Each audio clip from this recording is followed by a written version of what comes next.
What if 90% of people are living life completely wrong? That's a pretty bold claim. Stephen Covey spent 30 years studying successful people.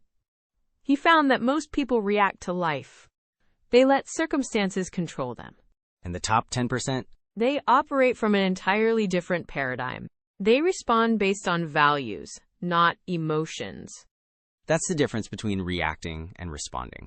Reacting is automatic, responding is intentional. And that single shift is the foundation of everything Covey teaches in the 7 Habits. Welcome to Growth in Minutes. I'm Emma. And I'm Jake. Today we're exploring one of the most influential personal development books ever written. Yeah, The 7 Habits of Highly Effective People has sold over 40 million copies. It's been a bestseller for 35 years straight. That kind of staying power is rare in self-help. Because most self-help books are about quick fixes. Well, here's what makes this one different. It's not about quick hacks or shortcuts. It's about fundamental character development, right? But how realistic is all this in our busy modern world? That's the thing, it's more relevant now than ever. Covey calls it the inside-out approach. Change starts from within before it shows up in results. So what will listeners take away from this episode? You'll understand the paradigm shift that separates effective people from everyone else. Plus concrete tools like the circle of influence and Quadrant Two planning. Let me paint a picture most people will recognize. I have a feeling I know where this is going. You wake up to problems. Your inbox is full of urgent requests. Your day becomes a series of reactions to other people's priorities. That sounds like every Monday of my life. Constant firefighting, from morning to evening. By Friday, you're exhausted. But when you look back, nothing meaningful got accomplished. It feels like life is happening to you instead of by you. That's the exact problem Covey identified.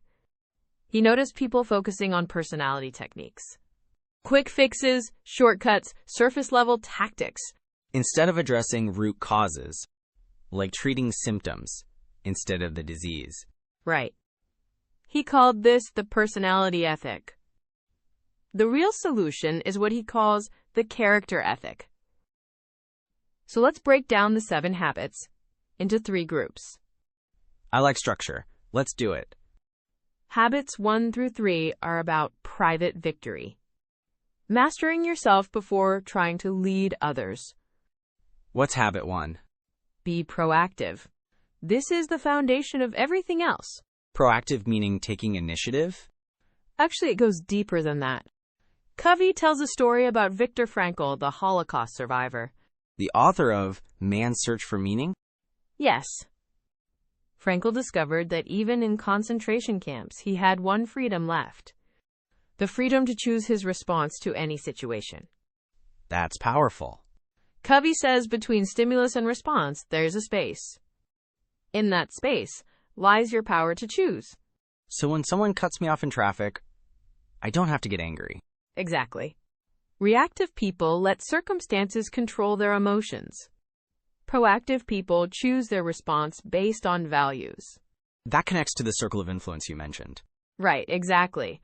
Proactive people focus on things they can actually control. Reactive people waste energy worrying about things they can't change. Like complaining about the weather or the economy. Exactly right. That energy could be spent on things within your control. What's habit 2? Begin with the end in mind. Covey has this powerful exercise. Like visualization or meditation? Even deeper than that. Imagine your own funeral 3 years from now. That's intense. What do you want people to say about you? Your family, your colleagues, your friends? That would really clarify what matters. That answer becomes your personal mission statement. So all things are created twice? First mentally, then physically. A house is designed before it's built. A speech is written before it's delivered. But most people don't design their lives. They just react to whatever happens. Without a clear vision, you might climb the ladder of success only to find it's leaning against the wrong wall. I've definitely felt that before. achieving goals that didn't actually matter to me. Habit 3 is put first things first. This is where the famous Eisenhower matrix comes in. Urgent versus important, right? I think I've heard of this before. Well, Covey really popularized it. He divides tasks into 4 quadrants. Quadrant 1 is urgent and important. Crises, deadlines, emergencies. That's where most people live. Quadrant 2 is important, but not urgent.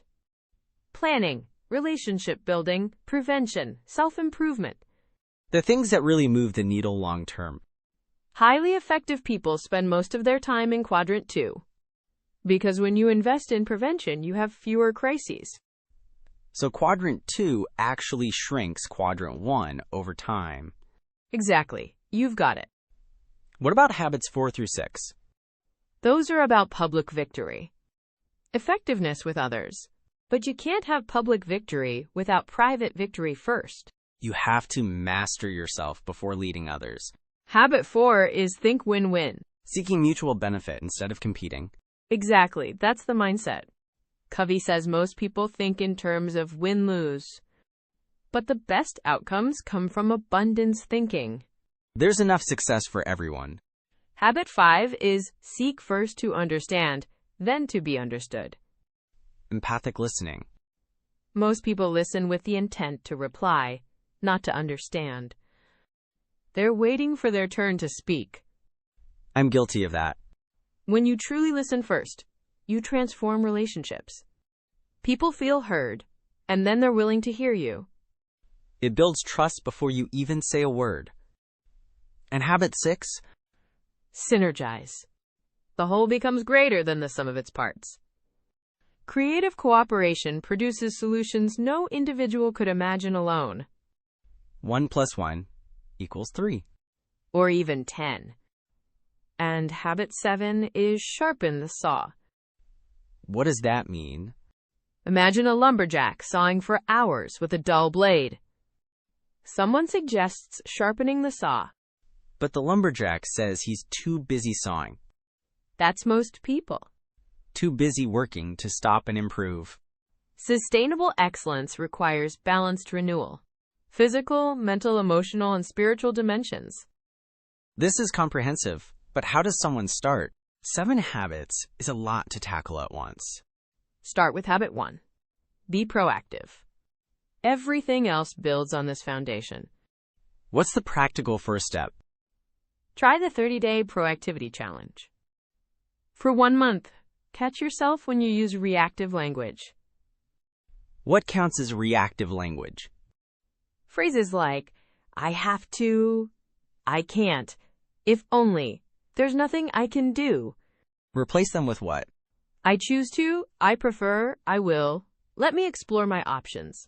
So instead of saying, I have to go to this meeting, you say, I choose to attend because it helps my team. That's a subtle but powerful shift. The language you use shapes how you feel about your choices. Here's another exercise. Draw 2 circles. The outer circle is your circle of concern. Everything you worry about. Politics, the economy, what others think of me.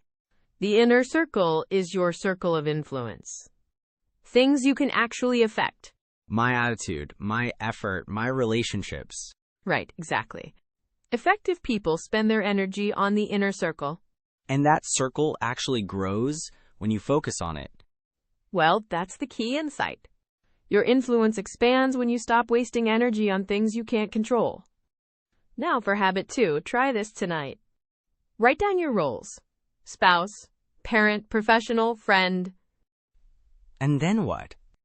For each role, write 1 sentence describing who you want to be. That's the start of your personal mission statement. What about Quadrant 2 planning? Every Sunday, identify 1 Quadrant 2 activity for the week. Something important, but not urgent. Like exercising, learning a new skill, or deepening a relationship. Block time for it before your calendar fills up. Put it on your calendar like any other appointment. The stimulus-response gap really resonates with me. I used to think my reactions were automatic. That's the paradigm shift Covey talks about. Realizing you have a choice is incredibly liberating. I tried it last week when a project fell apart. My first instinct was to blame the team. That would have been the reactive response. Instead, I paused and asked what I could do differently. How did that change things? The whole conversation shifted. We moved from blame to solutions in minutes. That's proactivity in action. You expanded your circle of influence by taking responsibility. The ladder against the wrong wall metaphor hit me hard too. I've spent years climbing without asking where it leads. Most people do. Society hands us a ladder, and we just start climbing. Get good grades, get a job, get promoted. But nobody asks if you even want what's at the top. Habit 2 forces you to question the destination first. Before you invest years of effort in the wrong direction. That clarity is worth everything. Let's recap. The 7 habits start with private victory. Be proactive. Begin with the end in mind. Put first things first. Then public victory. Think win-win, seek first to understand, synergize. And sharpen the saw keeps the whole system running. Start this week with the 30-day proactivity challenge. Share your experiences in the comments.